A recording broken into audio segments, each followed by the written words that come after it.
Manoj sir, बड़ा सवाल ये कि अफ्रीकी देशों का जुड़ना अफ्रीकी देशों के लिए एक बड़ी उपलब्धि हो सकती है, दुनिया के लिए भी एक बड़ी उपलब्धि हो सकती है, लेकिन जिस तरीके का आर्थिक माहौल है जिसकी शुरुआत में भी हम चर्चा कर रहे थे आज सुबह, क्या उसको लेकर कोई रोड मैप नजर आता है आपको इस G20 समिट से, जो ग्लोबल हालात हैं इकोनॉमिक फ्रंट पर? देखिए, ऐसा है कि जो आज की डेट पे इकोनॉमिक हालत है पूरे संसार में, उसमें दो चीज़ें मेन है। एक तो देखिए जो कोविड हुआ, कोविड के बाद पूरे दुनिया में जो सप्लाई चेन जो चेन होती है उसमें अफेक्ट पड़ा, और उसके कारण प्लस डिमांड काफ़ी ज़्यादा कम हो गई, लॉकडाउन काफ़ी सारे कंट्रीज़ में रहा, तो उसके कारण पूरे वर्ल्ड की जो अर्थव्यवस्था थी वो थोड़ी एक तरीके से हिल गई थी।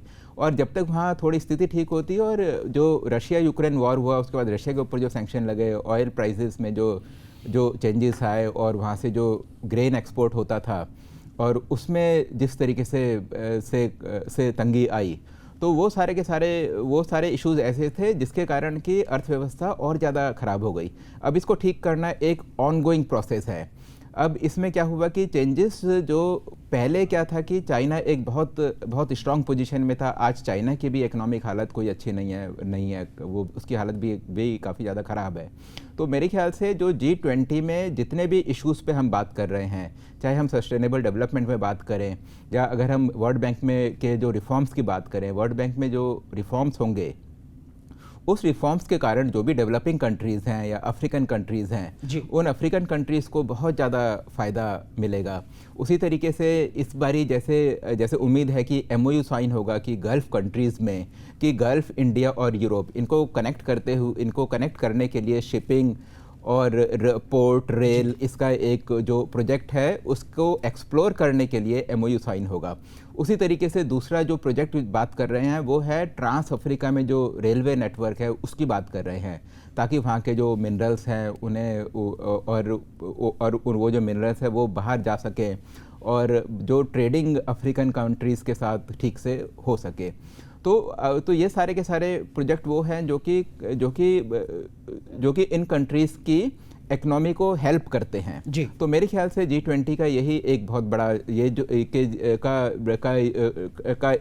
ये बहुत बड़ा अचीवमेंट होगा, और बाकी जो पॉलिसीज़ हैं, बाकी जो भी डिक्लेरेशन होगा, वो तो सारा का सारा ऑनगोइंग प्रोसेस है, जो कि इस साल भी होगा और आने वाले टाइम पे भी होगा। मनोज सर, आपको लगता है कि G20 की जो सबसे बड़ी उपलब्धि है वो यही है कि अफ्रीकी देशों को इसमें शामिल किया गया, और इसको लेकर चीन का रिएक्शन क्या होगा? सर, चीन के लिए यकीनन एक बड़ा झटका है आर्थिक तौर पर। देखिए, मेरे ख्याल से तो जो चाइना के प्रेसिडेंट शी जिनपिंग इस समिट में नहीं आए, हो सकता है कि ये भी एक कारण हो जिसके कारण कि वो समिट में नहीं आए। देखिए, कोई ऑफिशियल स्टेटमेंट तो चाइना का कोई है नहीं कि वो क्यों नहीं आए, हम लोग सिर्फ अटकलें लगा सकते हैं। तो मेरे ख्याल से अगर आज वो होते तो एक उनके लिए एक एम्बैरेसिंग सिचुएशन होती, क्योंकि वो अपने आप को ग्लोबल साउथ के एक लीडर के तौर पर देखते हैं और उसी तरह अपने आप को प्रोजेक्ट करते हैं। लेकिन ऐसे में मोदी जी का अफ्रीकन यूनियन को इनवाइट करना और उनको परमानेंट मेंबर की तौर पे शामिल करना, और जिनपिंग का बाकी लोगों के साथ बैठ के तालियां बजाना, तो वो मेरे ख्याल से उनकी ईगो को हर्ट करता। और जहाँ तक इसका सिग्निफिकेंस, अब ये इसका बहुत बड़ा सिग्निफिकेंस है अफ्रीकन कंट्रीज़ के लिए, तो ये सिग्निफिकेंस और भी ज़्यादा है, क्योंकि अफ्रीकन कंट्रीज़ अब डेवलपमेंट के पाथ पर चलने की कोशिश कर रहे हैं। उनके अंदर अपने कॉन्फ्लिक्ट बहुत हैं। एक अफ्रीका के अंदर, कॉन्टिनेंट के अंदर 55 देश हैं, और 55 देशों में उनके आपस में जो कॉन्फ्लिक्ट हैं, सोसाइटी के अंदर के कॉन्फ्लिक्ट, अलग अलग ट्राइब्स, पॉवर्टी बड़ा इशू है, ह्यूमन इंडेक्स में बहुत पीछे है, वो सारे इश्यूज हैं। तो अगर उनको डेवलप्ड वर्ल्ड का, यूरोपियन वर्ल्ड का, या जो G7 जो इसका जो मेंबर है, उन सब का पूरा सपोर्ट मिलता है, और जो ये मल्टीलेटरल बैंक्स जैसे कि वर्ल्ड बैंक और IMF है, उनमें रिफॉर्म्स होते हैं, और वहाँ जो फंडिंग है, उन फंडिंग का इनको जेन्युइन तरीके से अगर फ़ायदा मिलता है, तो मेरे ख्याल से इनकी इकोनॉमी बहुत ज़्यादा डेवलप करेगी। अभी तक उनके पास चाइना को छोड़कर और कोई कहीं जाने का ऑप्शन नहीं है उनके पास। इकोनॉमी का बढ़ना सर पूरी दुनिया के लिए बेहतर होगा। नेचुरल रिसोर्सेज का हब है अफ्रीका, नेचुरल रिसोर्सेज का हब है। आप ये देखिए ना कि रिन्यूएबल एनर्जी के लिए जो भी रॉ मटेरियल होता है, लिथियम सबसे 30% रॉ मटेरियल वहाँ पर है, अफ्रीका में है जी। और बाकी अगर मिनरल्स की बात करें तो मिनरल्स भी वहाँ बहुत हैं, कॉपर वहाँ सबसे ज़्यादा है। बिल्कुल। तो और अगर इन सब चीज़ों का सही यूटिलाइजेशन हो और वो पैसा वहाँ की जो सोसाइटी है, सोसाइटी के डेवलपमेंट में अगर लगे, वहाँ की इकोनॉमी को ग्रो करने में लगे, तो मेरे ख्याल से अफ्रीका के लिए इससे बढ़िया चीज़ तो कुछ हो नहीं सकती। वहाँ के लिए बहुत गेम चेंजर होगा।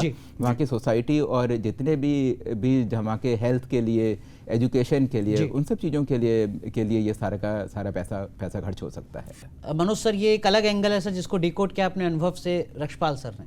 नहीं, हाँ देखिए, अब यहाँ देखिए अफ्रीकन कंट्रीज़ का तो भी सपोर्ट हमें मिलेगा ही, लेकिन यूनाइटेड नेशन की आज की डेट में जो सिग्निफिकेंस है पहले वाली थी, वो उतनी ज़्यादा सिग्निफिकेंस आज की डेट में है नहीं। हाँ।